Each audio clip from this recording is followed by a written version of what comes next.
Well, good morning, YouTube. All right, guys, it's almost Christmas. It's Wednesday before Christmas, and I know I haven't put a lot of videos out this week just because we haven't been doing a whole lot.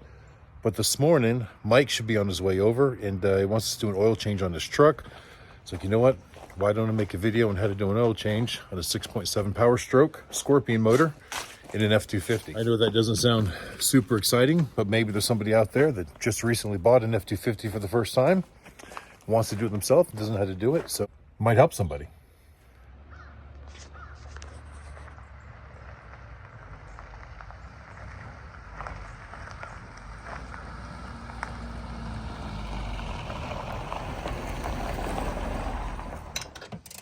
Just like it'll be with racing. All right, guys, as you can see, Mike is here, and while we're getting ready to do the oil change, we noticed that his battery hold down wasn't put in properly, so we're gonna go ahead and fix that because, you know, chances are it would never cause a problem. But if you were to get in some kind of an accident, that battery would come dislodged. It could then hit the hood or something and cause an arc, fire potential, just not a good thing. Battery hold downs are there for a reason. All right, guys, so what we're working on today is a 2018 Ford F-250. This is the 6.7 liter turbo diesel engine in it. An earlier version of the 6.7s that they started with in, I believe, 2011, the oil filter was up top. It was a cartridge style that fit into a housing up on the top end, but they went away from that in the recent years. And this one is actually down underneath, right next to the drain plug, which makes it a whole lot easier. So here on the passenger side of the truck, if you come on down, you can see right there is the oil filter and the drain plug. Nice and easy to get to. Now the drain plug right there is a 16 millimeter. And I've already checked the oil filter. It's on hand tight, so we shouldn't need any tools to get it off. All right, so I've knocked the drain plug loose, and I have the oil pan in place to catch everything. So we're gonna unscrew it and let it flow.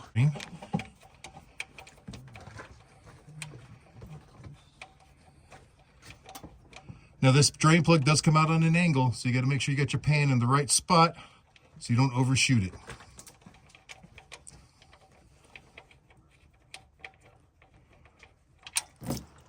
There we go. Perfect. Now that I've got most of the oil drained out of the pan, I slid the pan back so it's underneath the oil filter. And I just cracked the oil filter loose. And as you can see, there's a steady stream coming off of the oil filter still. Gonna just let that kind of drain into the pan before I take the filter all the way off. Makes less of a mess that way. All right, now that most of it has drained out, I'll just go ahead and take the filter the rest of the way off.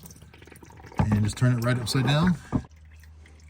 And we'll just let it sit there and continue dripping and draining for a little while. All right, guys, so now while we are allowing the engine to fully drain, we're gonna go ahead and prep the drain plug and get the new oil filter ready. Now, these have O-rings built into the bottom of the seats on them, so you don't have to replace them every time. The O-ring is reusable, but at some point, they start to flatten out. What I like to do, and it's not necessary, that's just the way I like to do it, is I put a dab of thread sealant on here as well.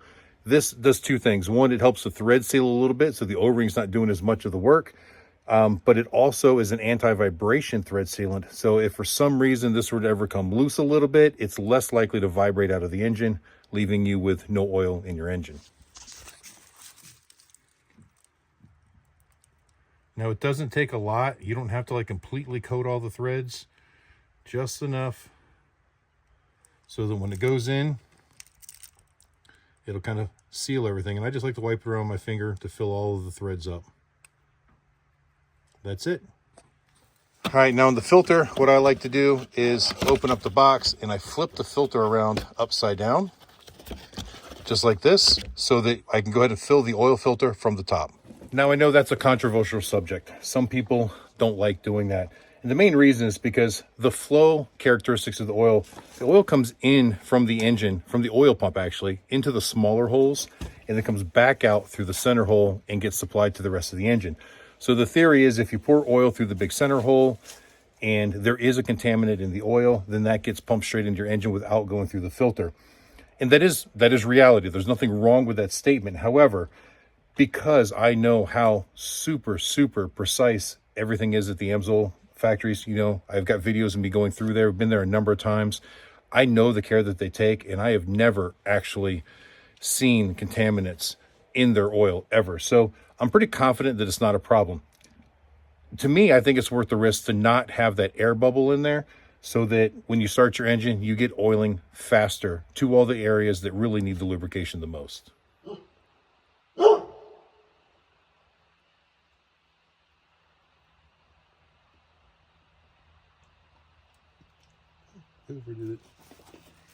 And if you're not comfortable with that step, by all means, you don't need to do it. You're just going to get a little bit more engine noise at first as that air bubble gets pushed through the oiling system. It just takes a few more moments to build the oil pressure, but that's fine if that's what you want to do. The other thing that's really important is the O-ring on the top. You want to make sure that O-ring is lubricated so that when it seats against the mating surface, it doesn't grab and kind of try to tear or damage the O-ring. You want it to slide into place and seat properly, and it will squeeze the oil out, but it'll lubricate it in the process so no damage happens to the O-ring that may cause a premature failure. All right, guys, and today I'll show you we're using the Amsoil Signature Series 10W30 diesel oil. It offers 6 times more wear protection than the leading oil, and it is a true class 4 diesel oil. So I know a lot of people out there like some of the other brands, and some of the other brands offer protection rates as well. None of them offer 6 times the protection rate, and none of them that I'm aware of anyways are a true class 4 oil. You know, stuff like Rotella is actually a class 3 oil, so it's technically a synthetic blend. They don't market it that way. They market it as a full synthetic, and this is a 100% synthetic. And for those of you that don't know, there is a huge difference in that. You get a lot more quality, a lot more wear protection, a lot more life, less volatility out of a 100% synthetic than you do out of a semi-synthetic or a full synthetic. So just so you know, all full synthetics are actually semi-synthetics. It's just a legal term to trick you, to make you think you're getting something that you're not. And they still charge you a premium price for it. All right, and when it comes to filtration, obviously we're going to use the best here as well. So we're using Amsoil filters. The reason I like the Amsoil filters is because they have a synthetic media inside them. It's not just made of paper. It's designed to last longer, which is how you get your double drain intervals out of the oil filter itself, as well as the oil. So the Amsoil filter filters at a 20 micron at a 99% efficiency rate. And a lot of people don't understand the whole micron and the efficiency rates, but one means nothing without the other. And there really isn't any better filter on the market than 20 microns, 99% efficiency rate. That means that 99% of the time, no particle larger than 20 micron will pass through this filter media, which is a really good filter media. There's a lot of medias out there that are 45 or 49 or even up into the 70s for what's called their absolute, which means the absolute largest particle that it can pass. And with Amsoil, it's only 20 micron. And it still allows a good high flow rate.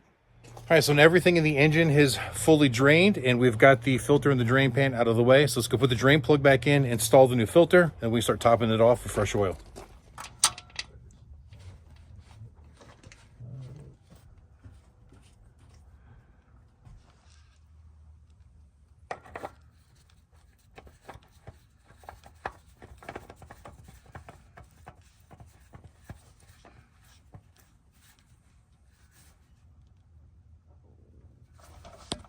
All right, so now that the drain plug and the filter are back in, it's time to start pouring some of this liquid gold back into it. Now, according to Amsoil's website, with a filter change, it should take about 13 quarts to bring this back up to the full line.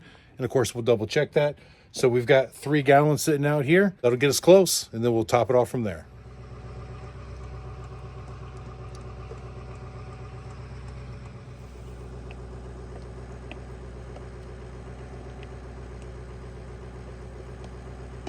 All right, so we've got 12 quarts in it now. So Mike's gonna fire it up. We'll let it run for a minute or so, make sure all the system is primed, and then we'll double check the oil level.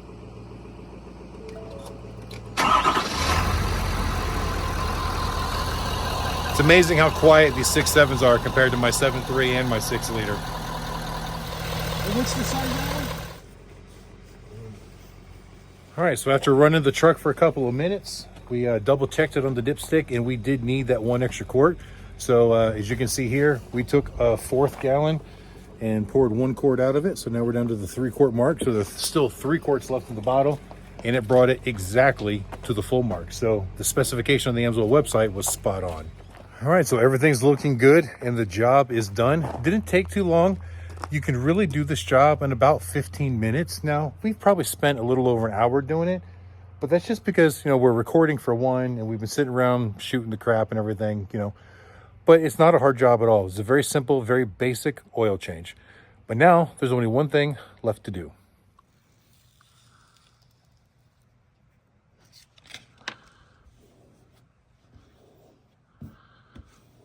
Alright, so I just had to go into the setting menu to reset it. No biggie.